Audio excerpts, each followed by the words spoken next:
doesn't.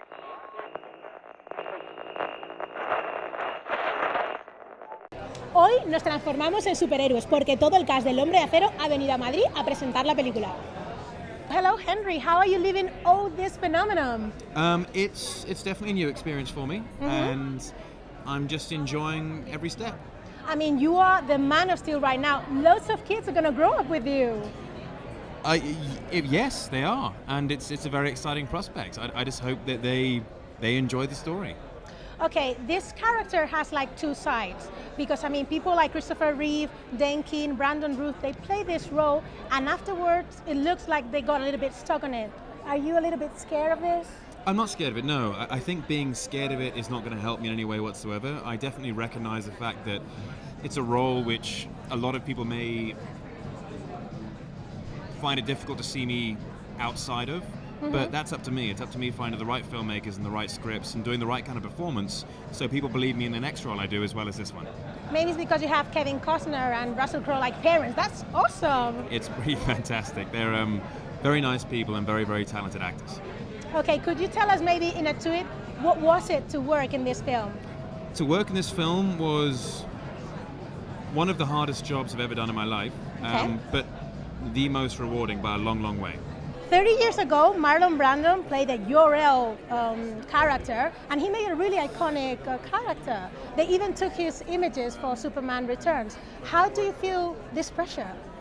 I don't really feel any pressure at all. You know, I think I haven't seen the films, but I've seen some still photographs of what he looked like in the movies, and I'm a lot happier with my costume than he probably was with his.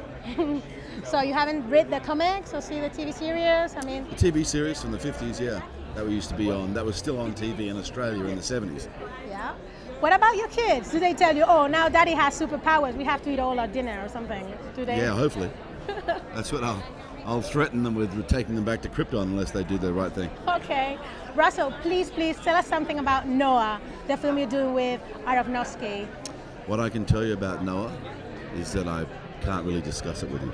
What was the biggest handicap of producing this film? I wouldn't say that there was a handicap really, but you know, first of all, you're dealing with a 75-year-old icon. Yep. And so that's daunting to say, okay, we're going to do it, we're going to reimagine it, we're going to change certain things. Even though we want to honor the canon, we still want to bring the character into the 21st century. And we also, you know, we want to introduce new audiences to him, but we also want the fans to appreciate what we're doing. And so you get nervous about it, you get butterflies about it, but then you say, it's Superman, so it's worth it. So talking about changes, was it your idea to take the boxes out of the costume? Or what's going on there? Well, it was Zack's idea to try to figure out a way, if he could, to keep them on. Oh. And he must have had many, many, many iterations of versions with it on, but it never looked right for today.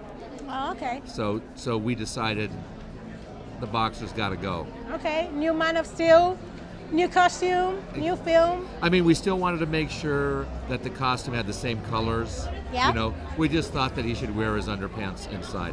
Here you are, adapting a 75-year-old story. Thank you very much. Oh no, it's my pleasure. 75 years of, you know, superhero mythology and, you know, just trying to pay respect to it. That's what it's all about. What is more difficult, adapting something like Watchmen or adapting a story so generational like this one?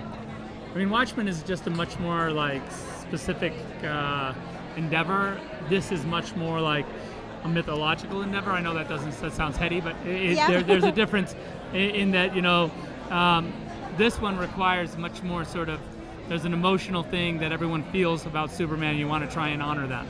Okay, in this new film, the superhero doesn't have like the boxers outside. Yeah. Neither in the film, neither in the comic. And we've been talking to the producer, and he told us that you tried to put the boxers outside, but what happened there? I tried, but it just, you know, because I'm a fan and I wanted to see it, but when we actually looked at it, I was like, all right, fair enough. I can't. So it's time to put cool. the boxers inside. Yeah, it is. It's time to wear your pants where they belong. Okay, well, thank you very much. Of course, thank you.